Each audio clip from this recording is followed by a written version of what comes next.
Welcome to Channel 18 News. I'm Jim Rogers. During Monday night's Hopkins County Memorial Hospital Board meeting, the board swore in Joe Bob Bergen to another term, honored outgoing member Ralph Pruce, and heard compliments regarding the hospital and staff from Greeley, the company serving the Systems Improvement Agreement that will answer the questions for the Centers for Medicare and Medicaid Services, questions that were raised in October of 2015. The bulk of the time spent in the open session Monday night focused on the SIA report that pointed to positives in the local hospital and pointed out the steps being taken to develop and implement systematic correction at the hospital. The representative of Greeley said they found Hopkins County Memorial Hospital provides good service, though vulnerabilities that were noted are being corrected, and the implementation of an action plan put in place in April 2016 is underway. She emphasized that the Greeley team and CMS have been in constant communication as the local hospital makes progress through the action plan. Problems that could jeopardize the plan have been identified and are being addressed. A framework for stability and the implementing of the plan is being carried out to ensure the improvements are working. Among problems encountered that had raised the CMS threat of termination for Medicare and Medicaid payments was the need for documentation for an event management. The Greeley representative pointed out that many of the documents used at the local hospital were redundant.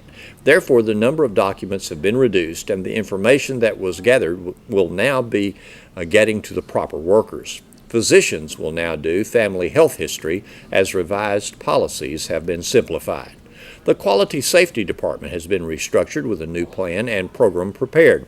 Infection prevention has been restructured with a revised program and plan developed. Clinical education has also been restructured.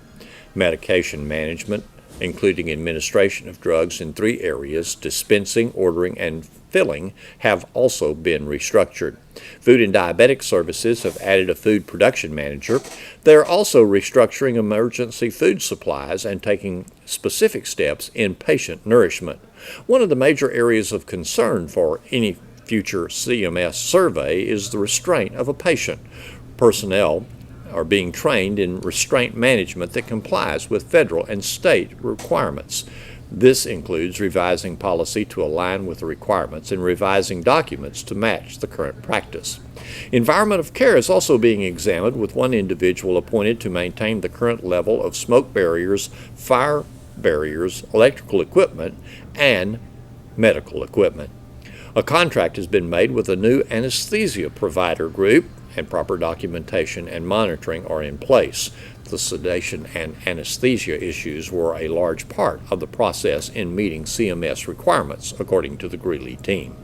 Michael McAndrew, hospital CEO, told the board that he's interviewing an interim manager for the Memorial Clinic on Tuesday of this week. The chief administrative officer for the clinic interim is recommended to the local clinic by Christus, according to McAndrew. He stated that Christus is seeking to assist the local hospital in working with other Christus partners as they work out a management approach. As the meeting began, Ralph Pruce was presented a plaque for his many years of service by board president Tim Kelty. Kelty made mention that when Pruce had been approached to seek the seat on the board several years ago, he'd been told that it was only a 1-meeting-a-month board. That proved not to be true. Pruce chose not to seek re-election this year. Bergen was sworn in after his default election due to the fact that he had no opponent for the board seat he has held for several years. There was no need for a board election this year since no one filed for a seat on the board other than Bergen. The board chose to purchase 3 power stretchers for ambulances for a total of $44,934 and to purchase a remount for Medic 5 at a cost of $102,078. The hospital continues to seek additional doctors. 2 orthopedic surgeons have been interviewed, and 1 general surgeon has also been interviewed. Primary runoff election is today, and the 5 polling places are open until 7 p.m. The 5 polling places in the county are Wesley United Methodist Church, VFW Bingo Hall, the Courthouse, League Street Church of Christ, and specifically open for Precinct 1 voters, Miller Grove Independent School District. voter registration card, and a photo ID are required. Tonight, KSST News will announce the winner for the Precinct 1 Commissioner Republican runoff as soon as the votes are counted. We'll announce them both on the air on KSST Radio and on KSSTradio.com. Darlene Stanford has a heart for veterans. Along with her staff at Kindred Hospice in Hunt County, she works all year fundraising for Honor Our Vets organization, which assists the honor flights to take veterans to see the National Veterans Memorial in Washington, D.C. Well, Darlene Stanford plans a Memorial Day event downtown Sulphur Springs near the Veterans Memorial on Monday, May 30th. It's a free event for everyone to mark the true solemn meaning of Memorial Day. The program will run from 11 till 12 with a cookout to follow. And you're invited. It is a Memorial Day We Honor Veterans ceremony. Okay. It's not a festival, or it's not something that is a celebration. It's more of to pay honor to our veterans, our fallen veterans. Okay. So that is the essence of Memorial Day, is remembering those who died in service. Yes, that is what it's for. And this is our fourth year to do this ceremony. This will be our first year in Sulphur Springs. We have done it for the past 3 years in Greenville. Okay. And it's to make people stop and think about exactly what Memorial Day means. It's not just the third day of a 3-day weekend. Okay. And this ceremony involves the presenting of the flags, music, the 3 7-gun volley. I call it a 21-gun salute, but the proper term is 3 7-gun volley, and to honor our fallen veterans. Okay. This will be held where? It will be at Celebration Plaza here in Sulphur Springs on Monday. It starts at 11 o'clock. The ceremony itself starts at 11. And it ends at 12 o'clock sharp, because at that time the flag will be raised, taps will be played, and that will end the ceremony. Okay. And then we will provide, the flyers say barbecue, but it's actually a cookout. We will provide burgers and dogs. We will grill them, and that is free to the public. Wow. All the public is invited to attend this. Well, it's a lovely thing, especially for you as our neighbor over in Hunt County, to come over and put this on for people in Hopkins County. Well, we, as a hospice, as Kindred Hospice, we provide service for 17 counties, Hopkins County being one of them. And we have been up here several times. I know I was up here for the send-off of some veterans for the honor flight, which we contribute to that. And I saw the square, and I felt like that was a very fitting place for this type of ceremony, the memorial and the eternal flame, and I thought this is a perfect setting for something like this. We are glad that you had the idea. Now, it wasn't just easy as pie to get it all arranged, because, you had a couple of obstacles. Yes, I did have some obstacles. First of all, I have, although I have some staff who live here, I don't have the resources I have in Greenville. And I think there was some resistance from people who didn't really understand what I was trying to do. First of all, even though Kindred Hospice is a for-profit company, this event, our staff puts this on with the help of other people, and I have gotten some help from some locals here in Sulphur Springs. But our staff does this every year. We do not make any money off of this. It's not something we do to make money.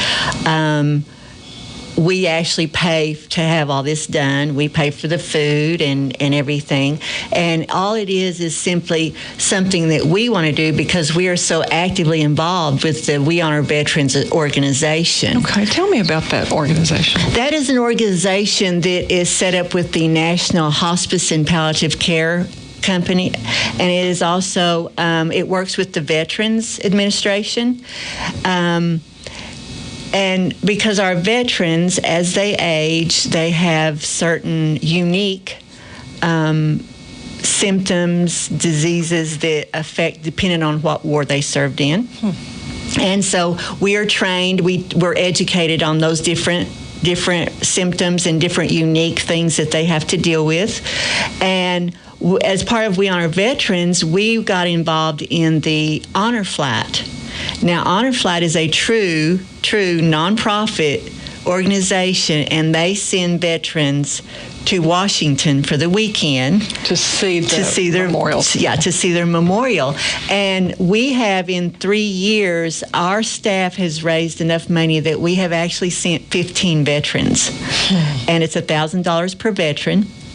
We nearly have enough money to send 2 more. Wow. I think we like about $200 more, and we will be there to send 2 more. And that is something I'm very, very proud of our staff, because our staff does that. We bus tables at restaurants.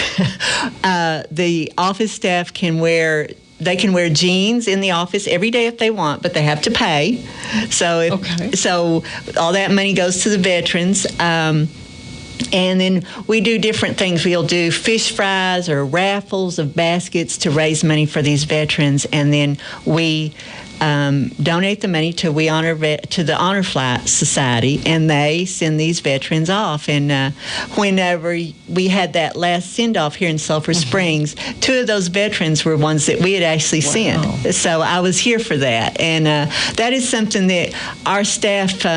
Someone said something. We're having our office remodeled, and they said we just remodel it in red, white, and blue, because that's what we're all about. But it's very, very important to us, because the veterans are not acknowledged for their sacrifices and what they've done for us in our country, and they don't receive the help or the recognition or anything. And so even though what we do is very, very minute compared to what they did for us, we still are very dedicated and committed to that. Okay, well, sounds like your staff sort of has an ongoing fundraising effort. Yes. To benefit veterans. Yes, we do. So this is just sort of an obvious offshoot of that. So here in Sulphur Springs on Celebration Plaza, Monday, now that's Monday, May 30th, coming up. That's Memorial Day. So be down there at 11, a presentation of flags. We'll have someone doing the Pledge of Allegiance. Yes, they will. We will have an all-sing. I'm printing the words to the Star-Spangled Banner. Okay. We have to sing that, and we will all sing that together. I think it means more if you sing it. Of course, I'm a crier, so I cry through the entire ceremony. Jim Dial will be playing bagpipes, and he will play 2 songs for us. One is a American patriotic song, and then the other will be Amazing Grace. Mr. Tommy Allison will be there for the flag raising, and then I have the honor guard to do the volley, the gun volley. And we will have a speaker and either talk about Memorial Day, or there'll be a reading of some poems. Okay. And but I strongly encourage people to come out. It's 2 hours of and you don't even have to stay for the cookout, but at least stay for the ceremony, because it's like I said, it's a very somber event, but it's also a very humbling event. And I think an hour of your time on Memorial Day is not a lot to ask. I want to ask you, again, I know through your business, as you were mentioning, you have a heart for this, but do you have a veteran in your family? My dad actually was a veteran. He was in the Army. He passed some years ago with brain cancer, but we all have veterans that we know or we're related to that we know the sacrifices they have made for us. And in hospice, we have a lot of veterans, and we pin them. We have a ceremony where we pin them and give them a plaque with their certificate of their service. And knowing what, not only did the veteran make a sacrifice, but the family did as well. And the family, those who have lost loved ones, they continue to make those sacrifices. And so we, as again I said, my staff, we're very fortunate that we all are on that same commitment to these veterans. There are others even on the individual basis, and some with organizations that will decorate flags on veterans' graves for this coming Memorial Day weekend. And I appreciate your movement as just a person that wants to do this, because others do too. I know sometimes we'll hear of someone who takes the younger ones in their family, the grandkids or whatever, while they do this personal service, because it makes an impression on the younger ones coming along. And that's very, very important. It's very important to start teaching your young children what these events and what these days mean, to have a respect for the veterans, to have respect for elderly. Something else that Kindred does that I feel like is very, very important is we have a events set up. We call them Kindred Kids, and all of our staff's kids and grandkids, and also volunteers, kids and grandkids, they will go to nursing homes and do events with the residents in nursing homes.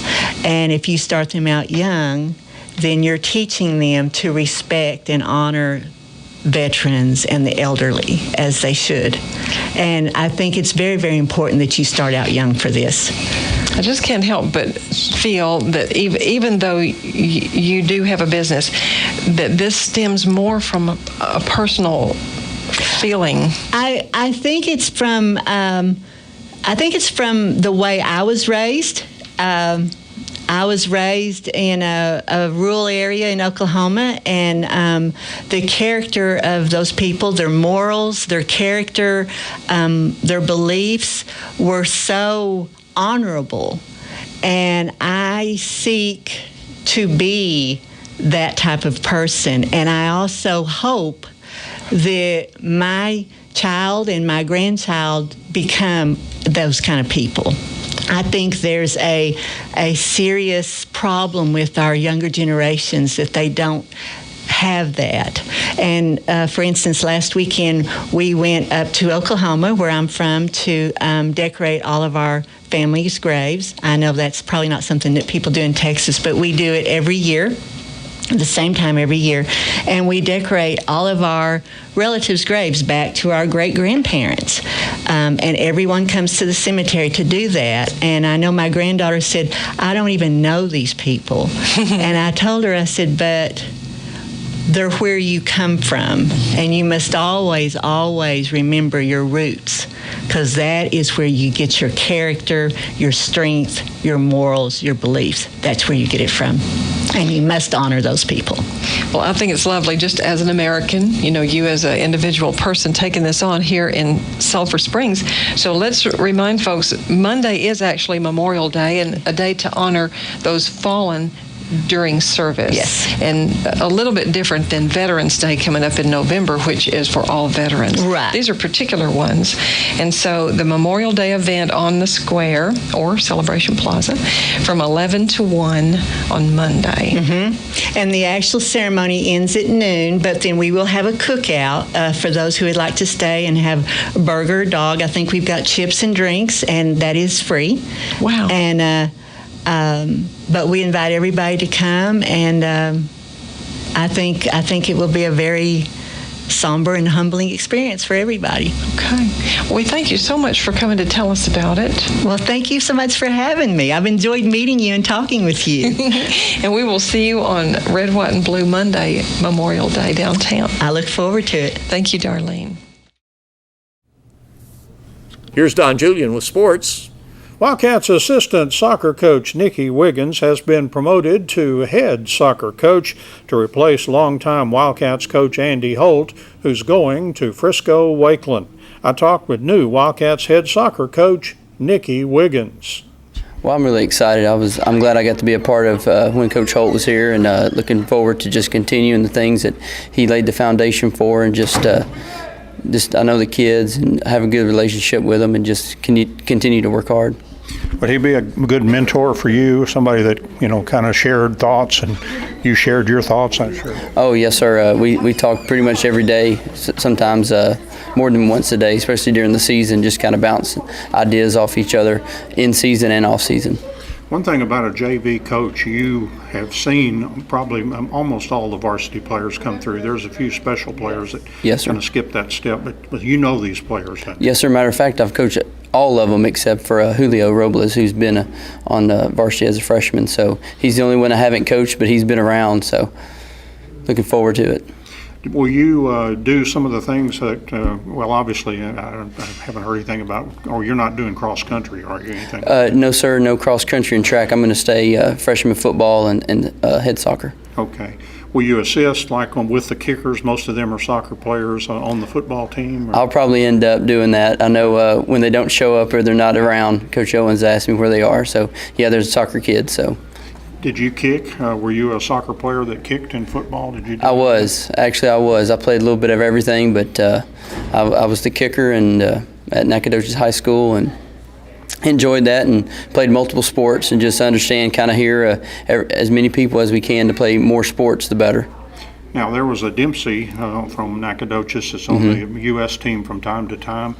He was a little younger than you, I believe, right? Yes, sir. He's 4 years younger than me. Actually, his older brother Ryan and I are really good friends, and we keep in touch quite a bit. And when the other day he was at FC Dallas, I went and visited with both of them and got to hang out with them and just talk a little soccer and stuff like that.